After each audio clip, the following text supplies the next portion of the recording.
And you know fully well that one of the central issues was the situation around Ukraine. We see the strive of the administration and President Trump personally to help facilitate the resolution of the Ukrainian conflict. And his strive to get to the crux of the matter, to understand this history, is precious. As I've said, the situation in Ukraine has to do with fundamental threats to our security. Moreover, we've always considered the Ukrainian nation, and I've said it multiple times, a brotherly nation, however strange it may sound in these conditions. We have the same roots, and everything that's happening is a tragedy for us and terrible wound. Therefore, the country is sincerely interested in putting an end to it.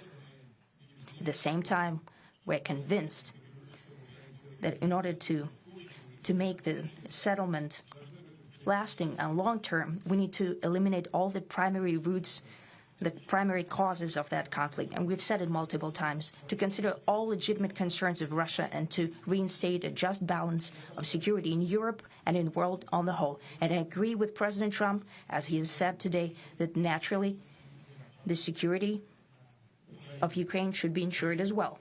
Naturally, we are prepared to work on that. I would like to hope that the agreement that we've reached together will help us bring closer that goal and will pave the path towards peace in Ukraine.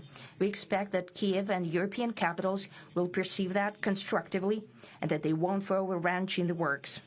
They will not make any attempts to use some backroom dealings to conduct provocations to torpedo the nascent progress.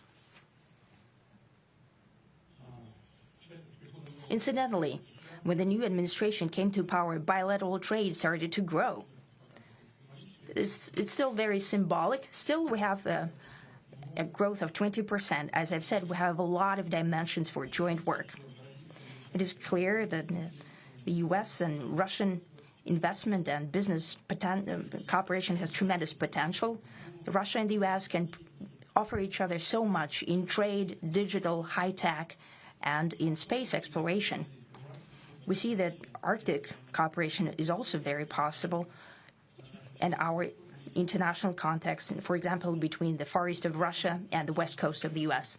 Overall, it's very important for our countries to turn the page, to go back to cooperation. It is symbolic that not far away from here, at the border between Russia and the U.S., there was a so-called international date line. I think you can step over, literally, from yesterday into tomorrow. And I hope that we'll succeed in that, in political sphere.